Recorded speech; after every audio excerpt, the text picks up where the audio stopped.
Hello दोस्तों। आज history का चैप्टर नंबर 6 है जिसका नाम है महाजनपद की ओर। अब हम आइए देखते हैं जन से जनपद कैसे बने। वैदिक काल में लोगों के समूह को जन कहा जाता था। हर जन का अपना राजा होता था। लगभग 600 ईसा पूर्व जन का विकास होकर जनपद बना। अब हम देखते हैं महाजनपद के बारे में। छोटे छोटे जनपद ही मिलकर महाजनपद बने थे। जनपद ने कृषि व्यापार बढ़ाया, लोहे के औजारों का उपयोग किया। इससे उनकी शक्ति और विकास दोनों बढ़े थे। बौद्ध ग्रंथ अंगुत्तर निकाय में 16 महाजनपदों का उल्लेख मिलता है। राज्य के प्रकार दो प्रकार के होते थे, राजतंत्र और गणतंत्र। राजतंत्र में राजा शासन करता था, जबकि गणतंत्र में जनता या समूह मिलकर शासन करते थे। इसमें कुछ प्रमुख महाजनपद थे जो इस प्रकार थे और ये राजतंत्र के अंतर्गत आते थे। राजतंत्र में राज्य का अध्यक्ष राजा होता था। इसमें अंग, मगध, काशी, कोसल, वत्स, चेदी, कुरु, पांचाल, शूरसेन, मत्स्य, अवंती, अश्मक, गांधार और कंबोज आते थे। जबकि गणतंत्र में ऐसा राज्य होता था जहां शासन जनता या संघ द्वारा होता था। इसके अंतर्गत आने वाले राज्य थे वज्जी और मल्ल। ये गणतंत्र राज्य थे। वज्जी की राजधानी के रूप में वैशाली का विशिष्ट राजनीतिक महत्व था। इन 16 महाजनपद में मगध, कोशल, वत्स और अवंती अत्यंत शक्तिशाली।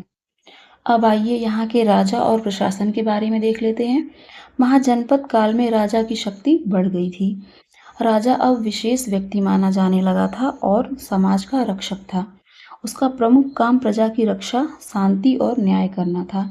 शासन में मदद के लिए अधिकारी और कर्मचारी नियुक्त किए गए थे। सेना और कर व्यवस्था के बारे में देख लेते हैं। राज्य को सुरक्षित रखने के लिए बड़ी सेना रखी जाती थी। राजा स्वयं सेना का संचालन करता था। राज्य की आय का प्रमुख स्रोत कर था। व्यापार से भी आय प्राप्त होती थी। व्यापार और आर्थिक बदलाव देखने को मिले थे। वस्तुओं की खरीद बिक्री पैसों से होने लगी थी। सड़कें विकसित हुई जिससे व्यापार बढ़ा। दूर दूर के क्षेत्रों जैसे ईरान, मध्य एशिया, दक्षिण पूर्व एशिया से व्यापारी आने लगे। शिल्पकार और व्यापारी संगठन बनाने लगे। अब आइए देख लेते हैं कि शहरों का विकास कैसे हुआ। इस काल में शहरों का तेजी से विकास हुआ और शहर आमतौर पर शिल्प केंद्र, व्यापारिक केंद्र और राजधानियों के पास बने। कुछ गांव धीरे धीरे शहर में बदल गए। शिल्प और व्यवसाय। शिल्प कार्य अधिक विकसित हुआ। कारीगर एक जगह रहकर काम करने लगे थे। इससे कच्चा माल और तैयार सामान बेचना आसान हुआ। लोग अपने पिता से व्यवसाय सीखते थे।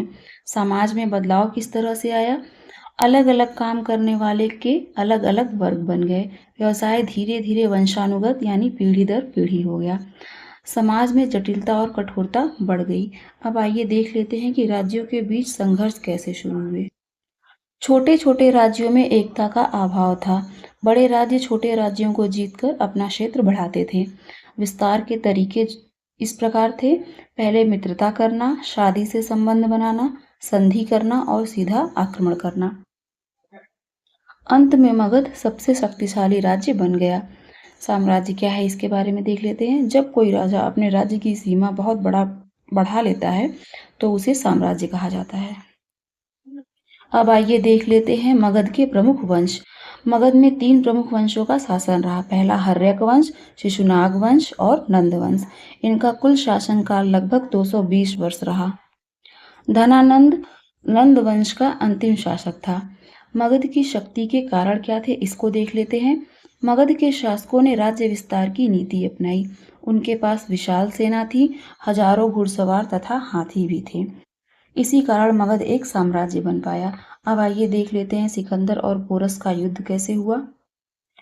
तक्षशिला के राजा आम्बी ने सिकंदर को भारत आने का निमंत्रण दिया। सिकंदर ने झेलम नदी पार की। उसका सामना राजा पोरस से हुआ। पोरस ने बहादुरी से युद्ध किया। अंत में सिकंदर ने पोरस की वीरता से प्रभावित होकर उसका राज्य वापस कर दिया। सिकंदर का आक्रमण।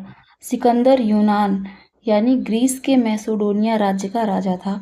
उसने दुनिया जीतने के उद्देश्य से अभियान शुरू किया था। फारसी साम्राज्य को हराकर सिंधु नदी तक पहुंचा। भारत में कई छोटे छोटे राज्यों को हराया। मगध के राजा धनानंद की विशाल सेना के बारे में सुनकर उसने आगे युद्ध करने से मना कर दिया और वापस लौट गया। सिकंदर के आक्रमण का प्रभाव क्या पड़ा? सिकंदर ने भारत पर 326 ईसा पूर्व में आक्रमण किया। उसके आक्रमण से इतिहास की तिथि निर्धारण में मदद मिली। भारत और यूनान के बीच संघर्ष सॉरी भारत और यूनान के बीच संपर्क बढ़ा। विदेशों से व्यापार और सांस्कृतिक संबंध मजबूत हुए।